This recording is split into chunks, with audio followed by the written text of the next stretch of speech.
ये चारों नियम हैं वात पित्त और कफ को संतुलित रखने के लिए। अब वात पित्त कफ तीनों एक साथ आपके संतुलित रहें तो उसके लिए पहला नियम है खाना खाने के तुरंत बाद पानी नहीं पीना। ये पहला नियम है। आप बोलेंगे ये तो बड़ी मुश्किल बात है, खाना खाते ही पानी पीते हैं हम तो सबके सब, और बिना पानी पिए खाना ही नहीं खाते। कई लोग तो खाने से ज्यादा पानी पीते हैं, खाना कम खाते हैं पानी ज्यादा पीते हैं। ये खाना खाने के बाद पानी कभी भी नहीं पीना, क्योंकि महर्षि भागवत कहते हैं भोजनांते विषम वारी, माने भोजन के अंत में पानी पियो तो जहर के पीने के जैसा है। इसलिए वो कहते हैं कभी भी खाने के तुरंत बाद पानी मत पियो। अब आप मुझे पूछोगे क्यों नहीं पिए, कारण बता दो। कारण मैं बताना चाहता हूं सरल भाषा में। हम जब खाना खाते हैं ना तो पेट में सारा खाना इकट्ठा होता है। पेट में एक स्थान होता है, उसको हम कहते हैं जठर। संस्कृत में, हिंदी में जठर कहते हैं, अंग्रेजी में उसको एपिगैस्ट्रियम कहते हैं, हिंदी में कुछ लोग उसको आमाशय भी कहते हैं। ये जठर छोटा सा स्थान है। आपके पेट में नाभि है ना, उसके लेफ्ट साइड में बाईं तरफ छोटा सा स्थान है। सारा खाना आपका इसी स्थान पर आता है। जो भी आप खाते हो, रोटी चावल दाल सब्जी दूध दही कुछ भी खाओ, सब कुछ जठर में आता है।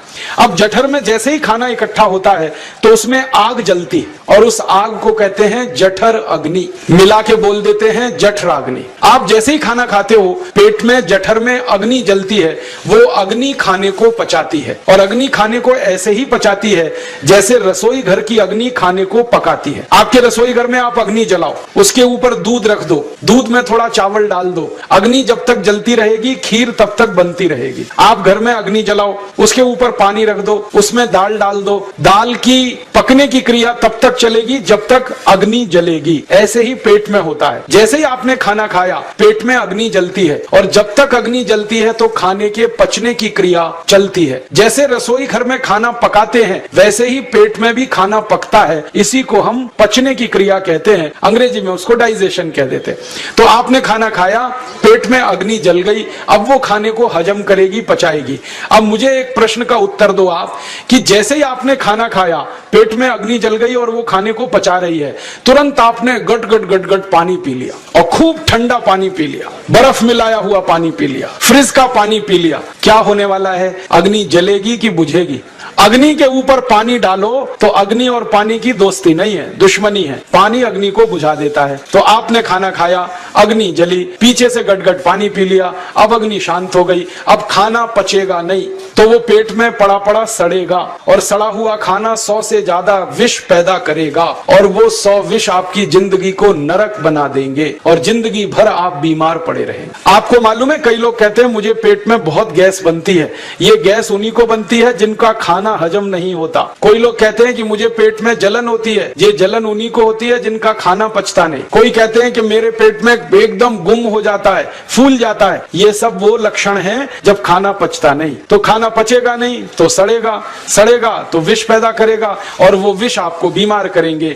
इसलिए महर्षि भागवत ने कहा खाना खाते ही पानी मत पियो। समझ में आया? फिर आप बोलोगे कितनी देर तक नहीं पिए? कम से कम 1 घंटे तक, 1 घंटे बाद पानी पियो। आप बोलोगे जी 1 घंटा क्यों? ये जो अग्नि जलने की क्रिया है ये लगभग 1 घंटे तक ही चलती है पेट में, उसके बाद अग्नि अपने आप शांत हो जाती है, उसके बाद पानी पी लो। तो खाना अगर 10 बजे खाया तो 11 बजे पानी पियो, 11 बजे खाया तो 12 बजे पियो, 12 बजे खाया तो 1 बजे पियो, 1 घंटे बाद पानी पियो। अब आपके मन में ये सवाल आ सकता है कि खाना खाने के पहले पी लें क्या? हाँ पी लो, 40 मिनट पहले पेट भर के पानी पी लो। 10 बजे खाना खाना है, 9:20 पे खूब पानी पी लो, जितना पी सकते। 11 बजे खाना खाना है, 10:20 पे पी लो, खूब पानी पी लो, 40 मिनट पहले। आप और एक सवाल पूछ सकते हो कि अच्छा ठीक है, खाने के बाद पानी तो नहीं पिएंगे, कुछ और पी सकते हैं क्या पानी को छोड़कर? तो उसके लिए भागवत जी कहते हैं कि खाने के तुरंत बाद अगर पीना है तो दही की लस्सी पियो, मट्ठा। खाने के बाद अगर तुरंत पीना है तो फलों का रस पियो, गन्ने का रस पी लो, संतरे का रस पी लो, मौसमी का रस पी लो, अनार का रस पी लो। अब आप कहोगे ये सब महंगी महंगी चीजें बता रहे हैं, गन्ने का रस, संतरे का रस, अनार का रस, पैसे तो है नहीं। तो सबसे सस्ता रस है नींबू का ही रस पी लो, शिकंजी बना के पी लो, वो तो सबसे सस्ता है। तो खाना खाने के बाद या तो दही की लस्सी पियो या रस पियो। और एक तीसरी चीज है, दूध पी सकते। तो खाने के तुरंत बाद पीना है तो दही की लस्सी या मट्ठा, खाने के तुरंत बाद पीना है तो कोई फल का रस, खाने के तुरंत बाद पीना है तो दूध। पानी 1 घंटे बाद पियो। और अगर एक बात ध्यान रखो तो अच्छा है कि सवेरे खाना खाते हैं जिसको हम ब्रेकफास्ट कहते हैं, नाश्ता, तो फलों का रस पीना अच्छा, दोपहर को खाना खाएं तो लस्सी और मट्ठा पीना अच्छा, और रात का खाना खाएं तो दूध पीना अच्छा। जो लोग इस नियम का पालन कर सकते हैं जिंदगी में कभी भी 80 रोग उनको नहीं हो सकते। वात पित्त कफ तीनों ही इस एक छोटे से नियम से संतुलित रहते हैं। तो ये पहला नियम मैंने आपसे कहा। दूसरा नियम एक और है, और वो नियम ये है कि पानी कभी भी पियो, घूंट घूंट भर के पियो। जैसे गर्म चाय पीते हैं, गर्म कॉफी पीते हैं, गर्म दूध पीते हैं, एक एक घूंट भर के, एक एक सिप करके, ऐसे ही पानी पीने की आदत डालो। ये मुंह में एक बार गिलास लगा लिया, गटागट उसको खाली कर दिया, ये तरीका गड़बड़ है। 1 घूंट पानी, 2 घूंट पानी एक बार में उतना ही पियो। आप बोलोगे ये क्या चक्कर है? बात ऐसी है कि एक एक घूंट पानी जब हम पीते हैं तो मुंह की लार पानी के साथ मिलकर पेट में अंदर जाती है, और ये जो मुंह की लार होती है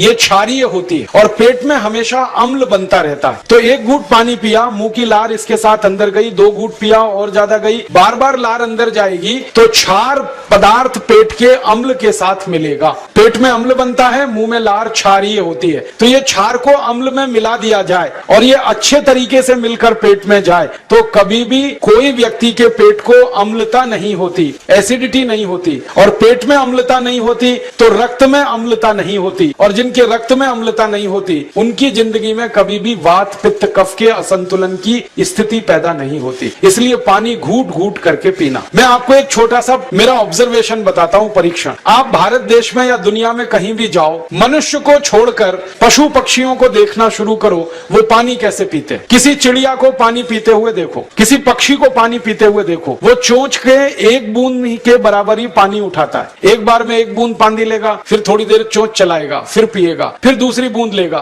फिर चोंच चलाएगा, फिर पिएगा, फिर तीसरी बूंद। एक एक बूंद पक्षी पानी पीता है। कुत्ते को पानी पीते हुए देखो, चाट चाट के पानी पीता है। शेर को पानी पीते हुए देखो, चाट चाट के पानी पीता है। जितने जानवर चाट कर पानी पीते हैं, जितने पक्षी एक एक घूंट पानी पीते हैं, किसी भी पक्षी और किसी भी जानवर को डायबिटीज नहीं है, किसी को अर्थराइटिस नहीं है, कोई पक्षी ओवरवेट नहीं है, कोई पशु ओवरवेट नहीं है। वो सब स्लिम और ट्रिम है क्योंकि वो इतने होशियार हैं, पानी चाट के पीते हैं या घूट घूट करके पीते हैं। अब मुझे ये हैरानी होती है कि ये पशु पक्षियों को कौन सिखाता है? वो अपने जन्म से ये ज्ञान सीख के आते। उनका कोई गुरु नहीं है, उनका कोई विद्यालय नहीं है, उनके कोई प्रशिक्षण शिविर नहीं लगते, फिर भी उनको इतनी अकल है कि पानी घूट घूट पीना। और हम ये मनुष्य जिनके इतने गुरु, इतने विद्यालय, इतने कॉलेज, सीखने वाले, सिखाने वाले, और हम मूर्खों के मूर्ख घटाघट पानी पीते रहते। तो पानी पीने का तरीका बदल दो, घूट घूट भर के पानी पियो। ये दूसरा नियम है। तीसरा नियम है कि जिंदगी में कितनी भी प्यास लगे, ठंडा पानी कभी मत पियो। बर्फ डाला हुआ पानी, फ्रिज में रखा हुआ पानी, वाटर कूलर का पानी जिसका तापमान बहुत कम है, ये कभी मत पीना। क्यों?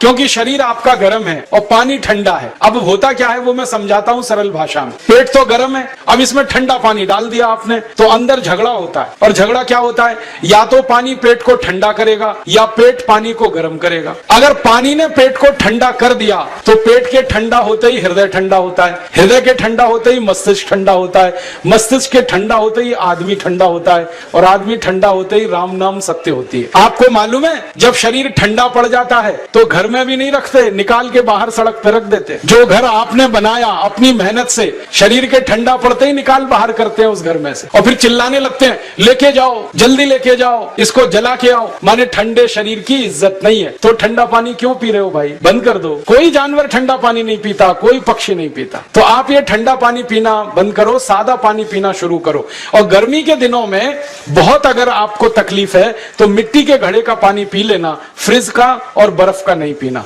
ये तीसरा नियम है। और चौथा और आखिरी नियम है कि आप सवेरे ही सवेरे जब सोकर उठते हो तो सबसे पहले पानी पियो। जैसे ही आपकी आंख खुल गई तो पहले 2-3 गिलास पानी पी लो, उसके बाद आप टॉयलेट में जाओ। उठते ही पानी पियोगे तो 2 फायदे हैं। पहला फायदा यह है कि पानी पेट में जाकर बड़ी आंत को साफ करता है, और जैसे ही बड़ी आंत की सफाई होगी पेट पे दबाव पड़ेगा और आप संडास घर में जाएंगे, 2-3 मिनट में पेट आपका साफ हो जाएगा। जिनका पेट सुबह एक बार में साफ हो जाता है उनकी जिंदगी में कभी रोग नहीं आता। इसलिए सुबह सुबह उठते ही पेट साफ होना जरूरी है। और उठते ही पानी पियोगे तो मुंह की जो लार है वो पानी के साथ मिलकर अंदर जाएगी सुबह पेट में एसिड की मात्रा ज्यादा होती है, इसलिए लार का पेट में जाना बहुत जरूरी है, इसलिए सुबह उठते ही पानी पीना बहुत जरूरी है। ये 4 नियम हैं आयुर्वेद के।